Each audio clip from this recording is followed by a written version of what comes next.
코로나19가 종식되지 않은 가운데서도 하나님께 예배드리는 일을 뒤로 할 수 없어 오늘도 예배의 자리로 나온 여러분들에게 살아계신 하나님께서 함께 하시는 은혜와 축복이 있기를 축원합니다. 2007년 뉴욕의 맨해튼에서 한 고층 아파트에서 두 사람이 유리창을 닫고 있었습니다. 37살의 알시데 모레노와 30살의 에거드 모레노 형제였습니다. 한참 유리창을 닦는 중에 발판이 무너지면서 두 사람은 47층에서 추락하기 시작을 했습니다. 결국 동생은 그 자리에서 사망하고 말았습니다. 그러나 형 알시테는 큰 부상을 입기는 했지만 다행히 목숨을 건질 수가 있었습니다. 어떻게 47층의 높이에서 떨어지면서 생명을 보존할 수 있었을까요? 그것은 추락하는 순간 긴급 상황에 있을 때 어떻게 처신해야 된다라는 것을 알고 평상시에 안전 교육을 머릿속에 숙지했기 때문입니다. 긴급 상황이 발생하면 발판에 배를 대고 쫙 엎드리면 바람의 저항을 받아서 이게 천천히 내려올 수가 있게 되고 생명을 보존할 수 있다라는 안전 수칙을 잘 지켰다라는 것입니다. 이와 같이 안전 수칙을 지킨다라는 것은 우리의 삶에서 상당히 중요하죠. 얼마 전 강주에서 철거 중에 있던 건물이 붕괴되면서 많은 사람들이 명을 달리했다라는 것을 여러분들은 뉴스를 통해서 알고 있을 것입니다. 그 역시도 안전 수칙을 지키지 않아서 일어난 사건이죠. 그래서 사건이 생길 때마다 우리는 안전불감증이라는 말을 생각을 하게 되는데 우리 신앙생활에도 수칙이라는 게 있습니다. 우리가 신앙생활하면서 우리의 신앙이 안전하기 위한 안전수칙이 있는데 우리는 이 안전수칙을 자주 잊어버리고 살아가는 모습을 발견하게 됐죠. 그래서 영적 불감증에 빠졌다라고 이야기를 하기도 합니다.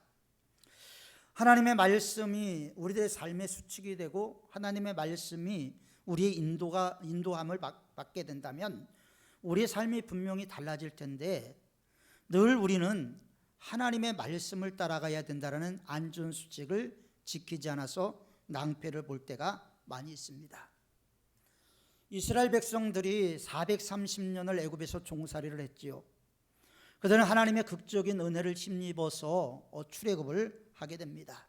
그리고 홍해를 건너면서 광야 생활을 시작하게 됐죠. 광야 생활을 시작하면서 그들에게 삶에 있어서는 상당히 고난의 시기였습니다. 그러나 그 광야 생활을 시작하면서 모세는 이스라엘 백성들을 인도해냈지요. 그러나 여러분 성경을 자세히 읽어보십시오. 성경을 자세히 읽어보면 모세가 이스라엘 백성들을 인도한 게 아니고 하나님의 말씀이 이스라엘 백성들을 인도하셨다는 것을 발견할 수가 있습니다. 모세는 늘 하나님의 말씀을 따랐고 그 말씀대로 행했습니다. 하나님의 말씀이 있을 때는 그 말씀대로 선포하고 그 말씀을 다 준행했다라고 성경은 말씀하고 있는 것을 본다면 이스라엘 백성들을 출애굽하게 했던 원동력은 하나님의 말씀이었다라는 것을 우리는 알 수가 있게 되죠. 그러니까 출애굽 40년의 여정은 하나님이 말씀이 지배했던 시대였다. 이렇게 정의할 수가 있을 것입니다. 실제로 이스라엘 백성들을 40년 이끌어간 것은 모세가 아니고 오직 말씀이 그들을 인도해 갔음을 볼 수가 있습니다. 순간순간마다 필요할 때 하나님의 말씀이 이스라엘 백성들에게 내려졌죠. 모세와 이스라엘 백성들은 그 말씀을 믿고 40년 긴 여정을 끝내고 마침내 요단강을 건너서 가나안 땅에 들어가게 됩니다. 당시에 가나안 땅에는 암몬 족속이 있었고 모압 족속이 있었고 에돔 족속이 있었고 그 외에도 많은 나라들이 존재하고 있었습니다. 그래서 아브라함 당시의 족장 시대의 삶을 우리가 살펴볼 수 있는 누지 문서라는 고고학적인 자료가 발굴이 되기도 하고 이스라엘 백성들이 출애굽을 해서 가나안 땅을 정복해 들어가는 과정 가운데 가나안의 왕들이 애굽의 왕에게 보낸 편지, 토판, 편지가 발견되기도 했습니다. 일명 아마르나 문서라고 이야기를 하기도 하고 아마르나 서신이라고도 이야기를 합니다. 그 편지의 내용을 보면 하피르의 손에서 우리를 건져 주옵소서. 가나안의 왕들이 애굽의 왕에게 보낸 편지의 내용 가운데 하피르들의 손에서 우리를 건져 달라라는 요청의 말씀을 발견할 수가 있습니다. 일부 학자들은 이 하피르에서 히브리가 유래되었다라고 이야기를 하기도 합니다. 하나님의 말씀을 따라서 그들은 가나안 땅에 들어갔고 가나안 땅을 정복을 하게 된 것이죠. 사실 우리가 우리의 삶 가운데서 하나님의 말씀을 따라야 될 것인가 말 것인가 하는 것은 우리들의 끊임없는 갈등이요 고민 중에 하나입니다. 하나님의 말씀을 따라가야 된다라고 우리는 이론적으로는 알고 있지만 우리의 삶 속에서는 그 문제를 또 업신여기는 경우도 많이 있죠. 그래서 하나님을 업신여기지 말라, 옛날 개역 성경에서는 만홀히 여기지 말라라는 단어로 사용이 되기도 했습니다. 하나님께서 모세를 불러서 사용하려고 했을 때 모세가 네, 하나님 말씀하시면 내가 가겠습니다, 주님께서 말씀하지 않으면 내가 멈춰 쓰겠습니다, 그렇게 순종한 게 아니었습니다. 모세는 하나님의 말씀이 임했을 때 거절했습니다. 왜 거절했을까요? 그는 4차례에 걸쳐서 하나님의 말씀을 거절합니다. 내가 누구인데, 내가 누구간데 바로에게 가며 이스라엘 백성들을 인도하여 내리까? 나는 아닙니다. 두 번째로 너희 조상의 하나님이 나를 보냈다고 하면 그 하나님의 이름이 뭐냐고 나한테 물을 텐데 내가 뭐라고 대답을 하겠습니까? 나는 아닙니다. 또 이렇게 얘기를 합니다. 그들이 나를 믿지 아니하면 내 말을 듣지 아니하리이다. 그러니 나는 아닙니다. 그리고 나는 본래 말이 능하지 못하니 보낼 만한 사람을 보내십시오. 나는 아닙니다. 4차례에 걸쳐서 모세는 하나님 앞에 거절을 하지요. 사실 이 거절 속에는 모세의 질문이 있습니다. 하나님은 모세에게 끊임없는 질문을 하시죠. 그러나 실상을 보면 하나님의 질문에 모세의 대답은 말대꾸예요. 말대꾸를 하고 있는 겁니다. 이 말대꾸는 어떤 의미냐면 하나님께서 나를 쓰시려면 40대에 내가 애굽 사람을 쳐 죽이고 이스라엘을 도우려고 할 때 그때 나를 사용하시지 이제 나이 80이 된 내가 무엇 할 수 있겠습니까? 나는 아무것도 아닙니다. 나는 할 수가 없습니다 라고 절망의 표현을 하고 있는 것이죠. 하나님이 40년 전에 쓰셨다면 내가 혹시 모르지만 이제 내 나이가 80입니다. 하나님 아닙니다. 그럼에도 불구하고 끝없이 하나님께서는 모세를 설복하게 하시고 결국 모세는 순종을 하게 되고 자기 동족이 있는 애굽으로 돌아가게 됩니다. 하나님의 말씀 앞에서 순종할 것인가 거절할 것인가, 모세는 순종의 길을 선택하게 되죠. 이스라엘 백성 역시도 마찬가지입니다. 하나님의 말씀을 순종해야 될 것인가 말 것인가 끊임없이 고민을 하게 만듭니다. 출애굽 전날 문설주와 임방에 어린 양의 피를 바르라는 하나님의 말씀이 있었죠. 하나님의 말씀대로 문설주와 임방에 어린 양의 피를 바른다고 과연 살겠나? 진짜 죽음의 사자가 올까? 이런 고민들은 분명히 했을 것입니다. 그리고 정말 하나님은 믿을 만한 분인가? 진짜 하나님은 살아계신 하나님이신가? 우리를 출애굽하기 위해서 하나님이 모세를 부르는 게 맞는가? 끊임없는 그들은 선택과 고민을 해야 했습니다. 이스라엘 백성들 가운데서도 저는 그렇게 생각합니다. 문설주와 임방에 피를 바르지 않고 불순종한 사람은 장자가 죽는 끔찍한 일을 경험했을 것입니다. 또 애굽 사람 중에서도 모세의 말을 듣고 두려움 가운데 문설주와 임방에 피를 바른 사람도 있을 것입니다. 그들은 구원을 받았겠죠. 홍해가 갈라졌을 때도 마찬가지입니다. 홍해가 갈라졌는데 그 물벽 사이를 걸어가야 될 것인가 말 것인가. 내가 물속에 들어갔는데 다시 물이 합쳐져서 내가 물속에서 죽는 건 아닌가? 선택을 해야 되는 거죠. 만나가 내렸을 때도 하나님께서는 한 호멜씩 거두라고 말씀하셨습니다. 그런데 혹시 내일 만나가 내리지 않으면 어떡할까? 오늘 내일 것까지 걷어야 되겠다 그래갖고 내일 것까지 걷는 사람도 있었어요. 어떻게 됐습니까?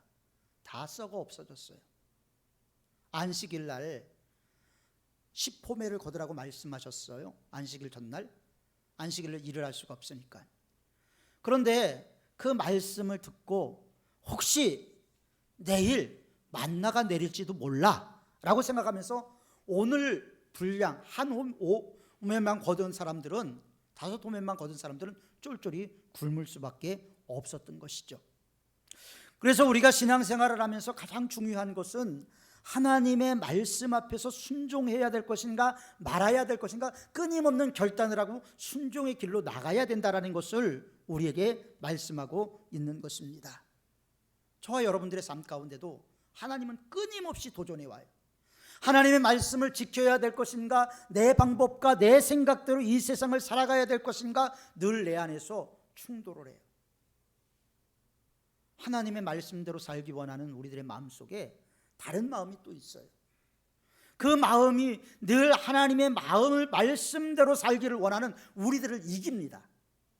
그렇기 때문에 사도 바울은 뭐라고 얘기를 합니까? 오라, 나는 곤고한 사람이로다. 누가 이 사망의 몸에서 나를 건져내랴.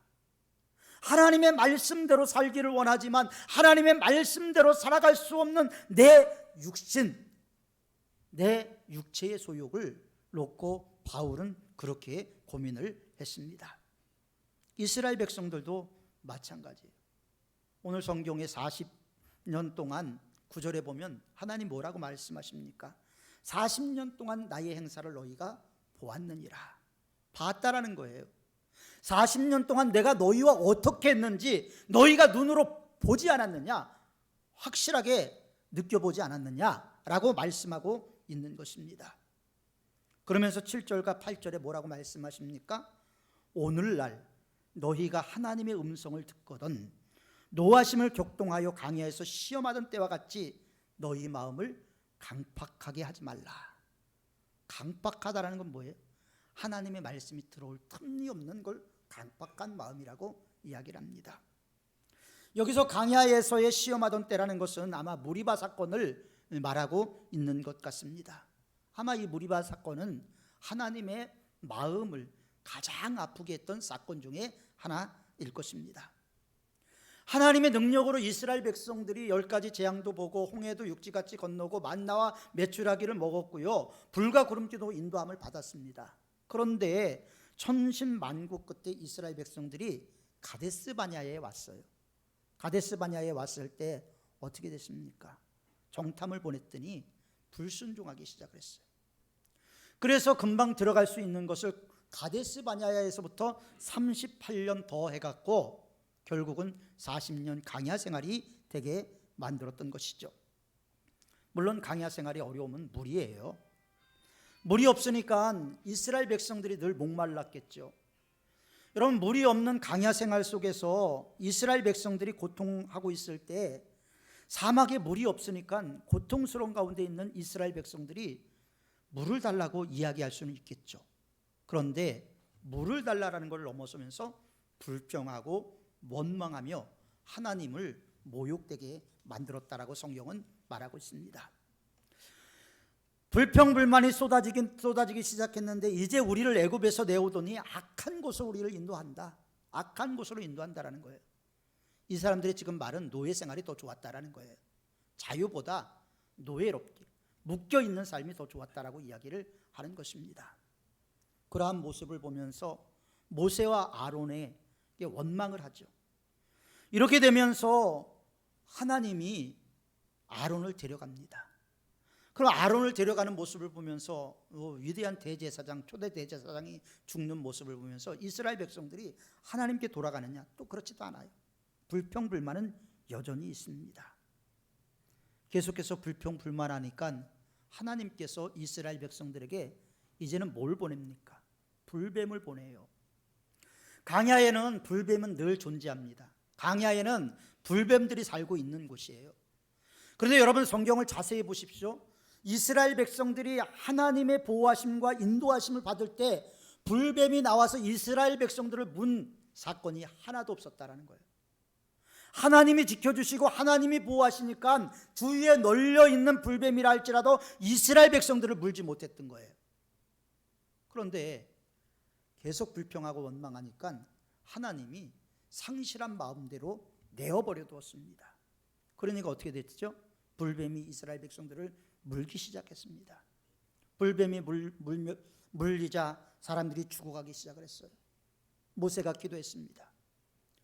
그랬더니 하나님께서 뭐라고 말씀하셨냐면 놋뱀을 만들어서 장대 위에 달라.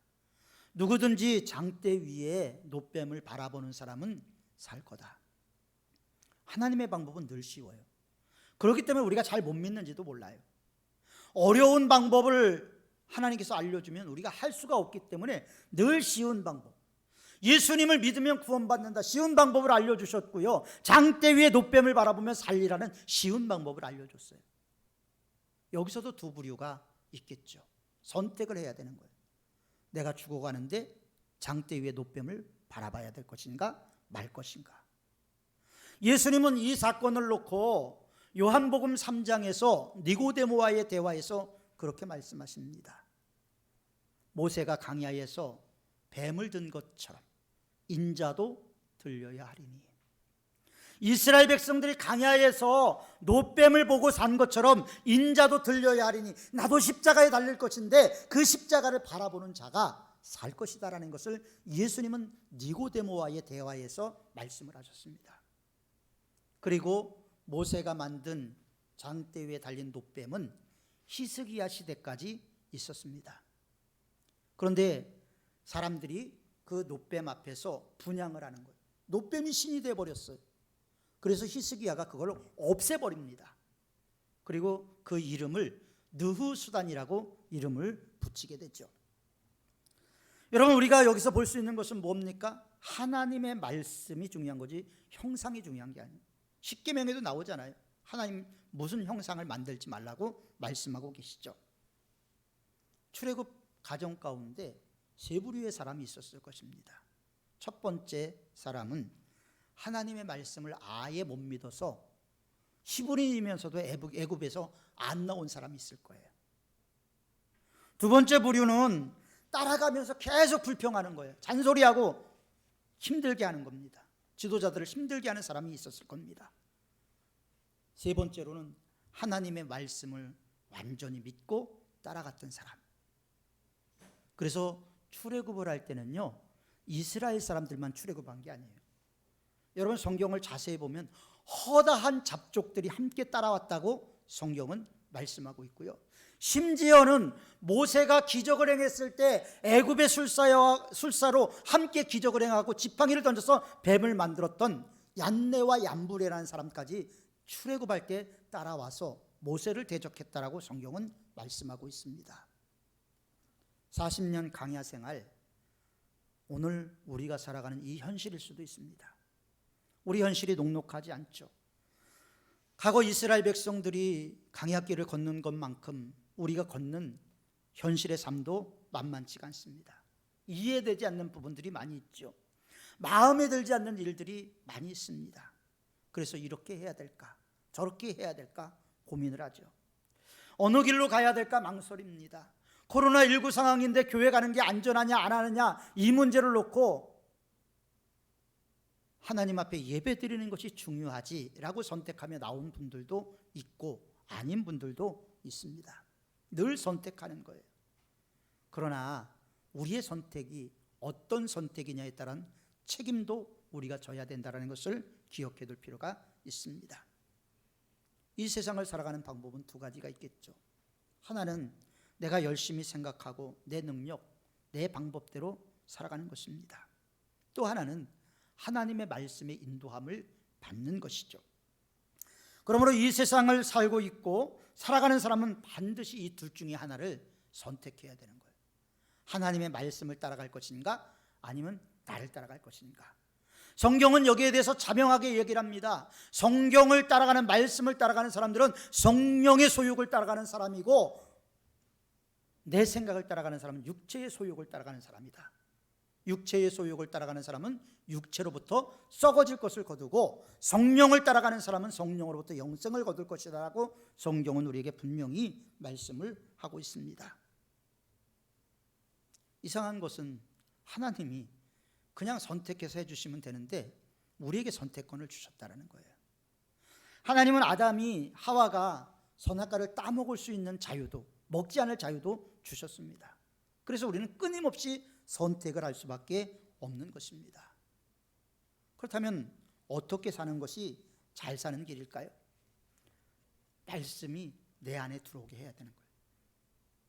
말씀의 껍데기를 붙잡는 것이 아니라 말씀에 살아있는 생동력에 말씀이 내 안에 들어와야 돼. 그래야지 내 안에 하나님의 나라가 이루어지기 시작을 하는 겁니다.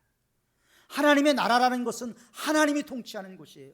내 생각과 내 뜻대로 가는 게 내 나라라면, 세상 나라라면 하나님의 말씀에 인도함을 받는 것은 하나님의 나라가 이루어지게 되는 것이죠. 그러면서 우리가 영적인 적과 꿀이는 약속의 땅, 영적인 가나안을 소유하기 시작을 하는 것입니다. 말씀은 하나님의 말씀이죠. 하나님의 말씀이 임하면 참 이상하게 힘이 나요. 여기 계신 분들도 경험하신 분들이 아마 많을 것입니다. 은혜가 충만했을 때 뭔가 영양제를 먹지 않았는데도 막 기분이 좋고 신이 나고 행복하고 즐겁고 은혜롭고 그 경험해 봤지 않습니까? 그런데 은혜가 떨어지면 어떻게 됩니까? 하나님은 어제나 오늘이나 영원토록 동일한데 내 마음에서부터 괜히 주눅이 들고 힘들고 어렵고 낙심하고 좌절하는 모습을 보게 되지 않습니까? 그러니까 하나님의 말씀이 내 안에 있느냐 없느냐가 얼마나 중요한지 몰라요. 하나님의 말씀이 있으면 하나님의 말씀의 인도함을 받게 되고 우리가 영의 사람으로 세워지게 되는 것입니다. 왜냐하면 하나님의 말씀은 영이기 때문에 영으로 숨쉬게 되는 것이죠. 그렇기 때문에 우리들의 호흡, 이것도 하나님의 영이 임하게 되는 것입니다. 히브리어는 네페시라고 얘기를 하는데 하나님의 숨기운이 우리의 심령 깊이 내려올 때 우리의 마음의 영적인 부분들이 회복이 되게 되는 것입니다. 그러면 형통하게 되겠죠.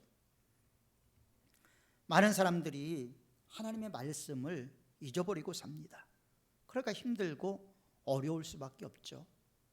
지치고 낙심될 수밖에 없습니다.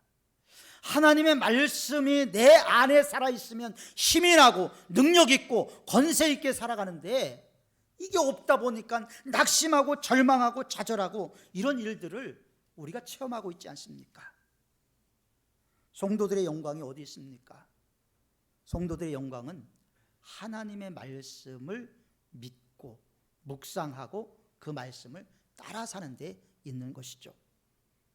하나님의 말씀에 순종하면요, 하나님의 영이 내 안에 오기 때문에 내가 예수님과 하나가 되는 거예요. 영적 합일이 이루어지는 겁니다. 이것을 우리는 영성훈련의 최고봉이라고 얘기를 해요. 예수님을 닮아가는 것, 예수님과 하나 되는 것, 이것이 우리의 신앙의 목표가 되어야 되는 거죠. 교회에 나와서 예배 드리는 것이 우리의 목표가 아니고요, 예수님과 나와 하나 되는 것이 우리의 신앙의 목표가 되어야 되는 겁니다. 그 목표를 이룬 바울은 그렇게 얘기했죠. 이제는 내가 사는 것이 아니고 내 안에 그리스도께서 사시는 것이라. 내 안에 그리스도께서 사시는 은혜, 내 안에 그리스도께서 역사하시는 은혜가 오늘 예배드리는 여러분들의 심령 가운데 충만하게 임하기를 축원합니다. 누가 잘 사는 삶이겠어요? 14절의 말씀을 보십시오. 우리가 시작할 때 확실한 것을 끝까지 견고히 잡으면 그리스도와 함께 참여한 자가 되리라. 확실한 것 뭐예요? 확실한 것 말씀인 거예요. 하나님의 능력인 겁니다. 확실한 것을 끝까지 그냥 잡으라는 게 아니에요. 어떻게 잡으라고요? 견고히 잡으라는, 견고히. 그러니까 죽기 살기로 말씀 붙잡고 나가지 않으면 안 된다라고 오늘 본문은 얘기를 하는 거예요. 죽기 살기로 말씀을 사모해라. 그런 의미로 오늘 본문은 우리에게 말씀하고 있는 것입니다. 우리가 처음 예수님을 믿었을 때 말씀을 믿은 거예요. 말씀을 듣고 그 말씀을 통해서 우리가 예수님을 믿기 시작한 거예요.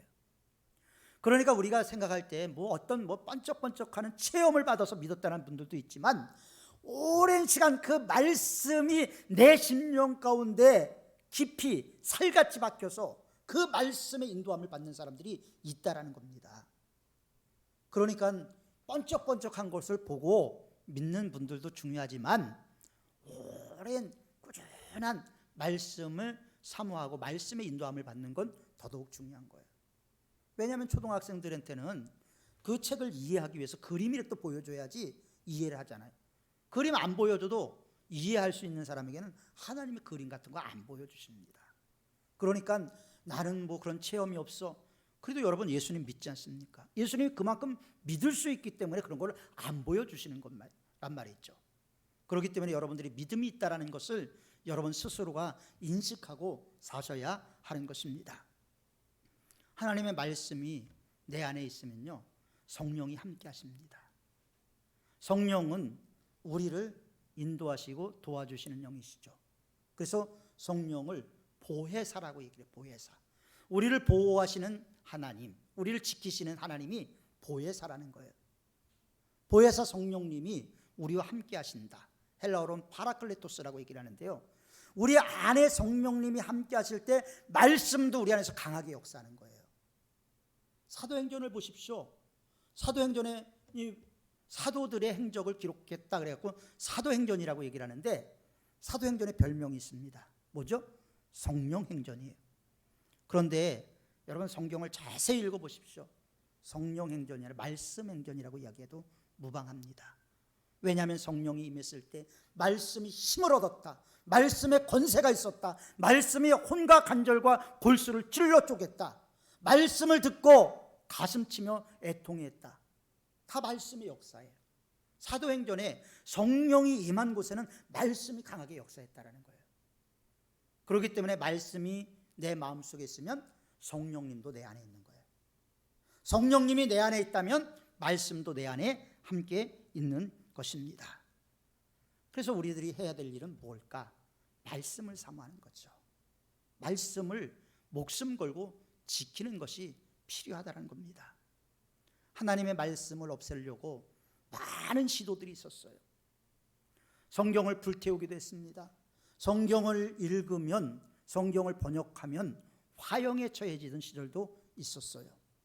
성경을 볼 수가 없게 만들었어요. 그러나 그런 일 때문에 순교를 당하면서까지도 말씀을 지켰던 사람들이 있어서 우리는 이 말씀을 볼 수가 있는 것이죠. 종교개혁자였던 갈뱅이 늘 좋아했던 그림이 있답니다. 그 그림은 뭐냐면 두 개의 그림인데, 하나는 교황을 저울에 올려놓고 하나는 마귀들이 올라갔다는 거예요. 그랬더니 마귀들이 무게가 크더라는 거예요. 다시 하나님의 말씀인 성경을 올려놓고 마귀들이 올라갔더니 하나님의 말씀이 크더라는 거예요. 그러니까 교황은 사람이고 하나님의 말씀인 성경의 권세는 그대로 있다라는 것을 보여주고 있는 그림이었다라는 것입니다. 예수님께서 40일을 금식하시고 마귀의 시험을 물리치실 때 무엇으로 물리쳤습니까? 말씀으로 물리쳤어요. 여러분, 오늘 마귀가 와갖고 저와 여러분들을 시험할 때 우리 뭘 갖고 마귀를 물리치겠습니까? 마귀를 물리칠 수 있는 것은 하나님의 말씀이라는 것을 우리가 알면서도 하나님의 말씀을 내 마음속에 두지 않는다면 결국 마귀의 시험을 우리는 이길 수가 없는 것이죠. 하나님의 일은 헌금하는 것, 봉사하는 것, 전도하는 것만이 아니에요. 진짜 하나님의 일이라는 것은 하나님의 말씀에 깊이 젖어서 그 말씀이 나를 인도하게 만드는 것에 진정한 그리스도인의 삶이 존재하게 되는 겁니다.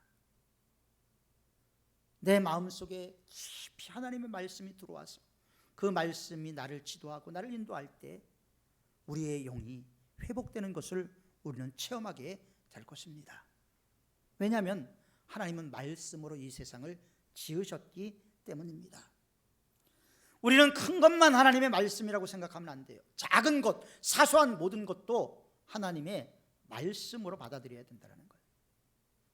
어느 분은 길을 갈 때도 하나님, 내가 이 길을 가야 됩니까? 말아야 됩니까? 기도하는 분이 있습니다. 제가 아는 분이 단기 선교를 나갔어요. 단기 선교를 나갔는데 아는 안내원도 없는 아주 그냥 뭐 미얀마를 갔다라는 거예요. 말도 통하지 않죠. 안내자는 없죠. 그 목사님 얘기가 자기 평생 그렇게 간절히 하나님을 찾아본 적이 없었다라는 거예요. 하나님, 버스가 오는데 타야 됩니까? 말아야 됩니까? 이것까지 기도했대요. 낯선 집에 가고 내가 이 집에서 하룻밤 머물러야 됩니까? 말아야 됩니까? 이걸 다 기도했답니다. 하나님께서 미얀마 선교를 지켜주셨다라고 간증하는 우리 안양로에 있는 목사님이에요. 그러니까 하나님의 인도함을 받기 위해서 우리는 말씀으로 좀 돌아가서 말씀을 의지하고 말씀을 바라봤으면 좋겠습니다. 여러분, 힘들고 어렵지만 틈틈이 하나님의 말씀을 펼쳐 읽으십시오. 그리고 그 말씀을 묵상하십시오. 힘들고 어려울 때 나를 위로해 주시는 말씀을 찾아 읽으며 하나님께서 나에게 위로해 주시는 말씀을 체험하시길 바랍니다. 절망과 고통 속에서 함께 하시는 하나님을 말씀으로 경험하시길 바랍니다. 하나님은 우리를 포기하지 않는 하나님이에요. 우리를 끝까지 이끌어가기를 원하시는 하나님이십니다. 그 하나님의 말씀 붙잡고 우리가 승리할 수 있도록 이제 더욱더 말씀을 사모하고 묵상하고 그 말씀을 따라가는 저와 여러분들이 되시기를 주님의 이름으로 축원합니다. 기도하겠습니다.